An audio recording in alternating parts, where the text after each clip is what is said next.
Olá, seja muito bem-vindo.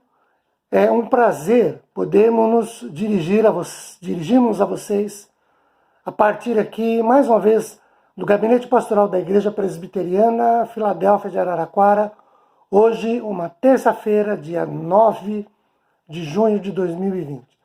Quero levá-los à leitura de Isaías, capítulo de número 1, do verso 18 ao verso de número 20. Diz-nos assim o texto: Vinde, pois, e arrazoemos, diz o Senhor.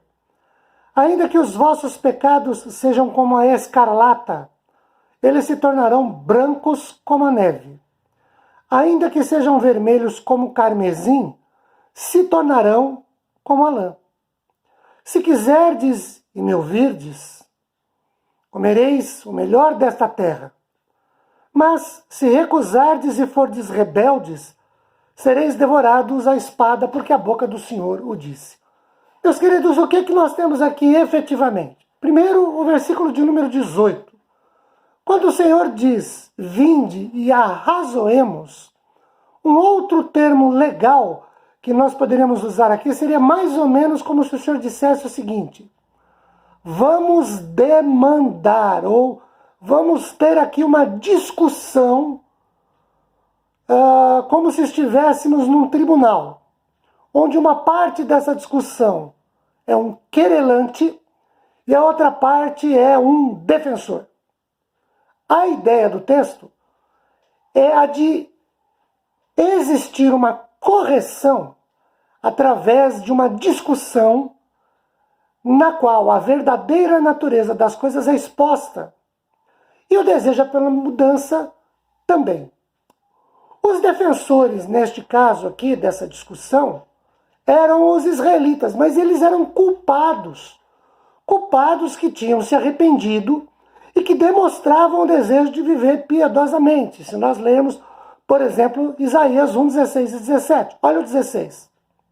Lavai-vos, purificai-vos, tirai a maldade de vossos atos de diante dos meus olhos, diz o Senhor. Cessai de fazer o mal. 17. Aprendei a fazer o bem. Atendei à justiça. Repreendei ao opressor. Defendei o direito do órfão. Pleiteai a causa das viúvas. Então, esse era o estado de Israel. Eles haviam pecado, haviam se arrependido, e aí a proposta é de uma mudança. Agora vejam que interessante como Deus coloca as coisas também no versículo 18.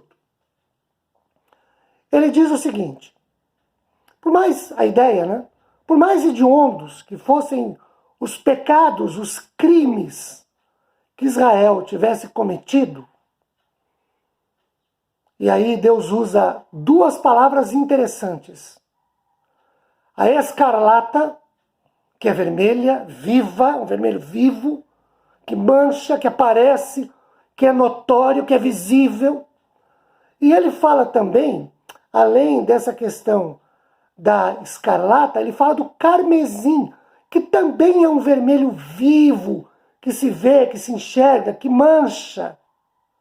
Então são duas metáforas que Deus usa para falar do pecado, que mancha, do pecado que aparece, do pecado que é visível, que é notório. E é interessante dizer o seguinte: não há, com exceção do pecado contra o Espírito Santo, a blasfêmia contra o Espírito Santo, que é uma outra situação, numa outra oportunidade poderemos falar sobre isso, mas com exceção desse pecado, que no Novo Testamento é claramente imperdoável, mas com exceção desse, não há pecado outros, ou pecados outros, que Deus não perdoe, uma vez que arrependidamente nós os confessemos, e não há situação que Deus não possa mudar, porque Ele coloca aqui que se o nosso pecado nos deixasse vermelhos ou nos deixasse manchados como carmesim, Ele nos tornaria, primeiro, brancos como a neve e outro brancos como a lã, sem mancha, sem nada aparente, sem nada visível.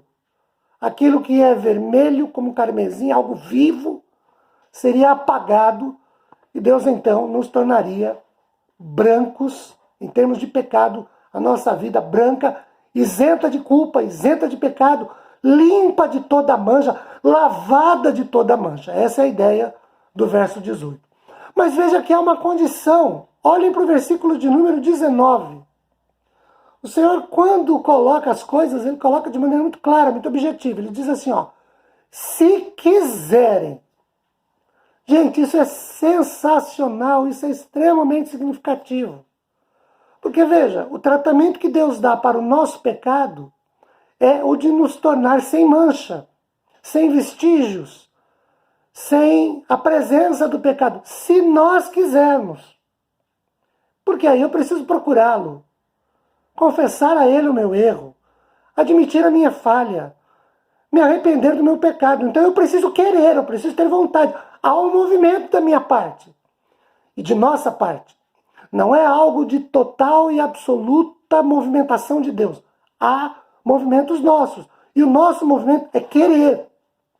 Querendo, eu vou ao Senhor. Olha o que o texto diz. Se quiserdes e me ouvirdes. Então eu preciso parar para ouvir a voz de Deus. E eu faço isso lendo a Bíblia. Eu preciso parar para ouvir o que Deus tem a me dizer. E isso eu faço quando leio a Bíblia. Porque a Bíblia é a voz de Deus, é a palavra do Senhor. Então eu preciso ouvir. Aí é um outro movimento meu. E quando eu paro para ouvir a palavra me diz do meu pecado. Ela me acusa do meu erro, na ação do Espírito Santo. A palavra diz onde eu errei, quando eu errei, como eu errei, porque eu errei e me chama para que eu me arrependa de maneira sincera, verdadeira, genuína, para que os meus pecados sejam perdoados. E aí, aquilo que era vermelho, que era notório, que era visível, que manchava o pecado na minha vida, na nossa vida, uma vez arrependidos e sinceramente os confessamos, o Senhor nos perdoa, lava-nos, purifica-nos e aí nos torna mais alvos que a neve. Agora veja que interessante a continuidade. Tá bom, eu não quero esse tratamento. Verso 20. Se recusardes e fordes rebeldes, sereis devorados à espada. Queridos, com Deus, Gálatas 6,7, não se brinca. E o que o Senhor falou se cumpriu. Veja, Deus chama o povo para um acerto, uma discussão. O povo errou, a palavra, quando a gente escuta, quando a gente ouve, através da ação do Santo Espírito de Deus, fala conosco dizendo que erramos. Então somos confrontados pela palavra. Confrontados, resta-nos, se quisermos ter os nossos pecados perdoados, a nossa vida limpa, lavada, purificada, resta-nos, querendo, ouvir a palavra do Senhor. E aí, ouvindo, a palavra nos chama para confissão arrependida. Confessamos. O texto diz que, se nós confessarmos, o Senhor nos torna mais alvos do que a neve. Muito bem. E se eu não quiser? Se eu me recusar? Se não é isso se não for isso que eu queira para a minha vida? Muito bem. O Senhor diz, se vocês recusarem, forem desobedientes, o mal virá sobre vós. O texto fala de destruição à espada. Vamos nos lembrar que isso se cumpriu na vida do povo de Israel. Primeiro, no ano 701, quando a Assíria invade os 10 reinos do norte e os leva todos cativos. Deus chamou o povo para um acerto. O povo não se acertou, o Senhor pesou a mão. Depois, numa segunda oportunidade, no ano de 588, 587, a Caldeia, ou a Babilônia, com Nabucodonosor, invade o reino do sul e leva esse pessoal cativo para a Babilônia. E aí destrói a cidade. E se cumpre então esta palavra, porque Deus chamou o povo para um arrazoamento, para uma discussão, para um litígio jurídico. Mostrou para o povo o erro. O povo teve a oportunidade de confessar o erro, e aí, confessado esse erro, esse pecado, o povo teria sua vida lavada, purificada, limpa. Mas se isso não acontecesse, se o povo fosse rebelde, não ouvisse a palavra do Senhor, não atendesse ao chamado de Deus para consertar a vida, o Senhor pesaria a mão. E o povo, infelizmente, acabou entrando por essa vereda. O povo não quis ouvir a voz de Deus, o povo não quis confessar o seu pecado de maneira arrependida, não quis abandoná-lo, não foram purificados, limpos, lavados, e aí Deus então veio a juízo com o povo. Essa é a palavra que eu quero deixar aos nossos corações na noite de hoje. O nosso Deus é um Deus de restauração, é um Deus de recomeços.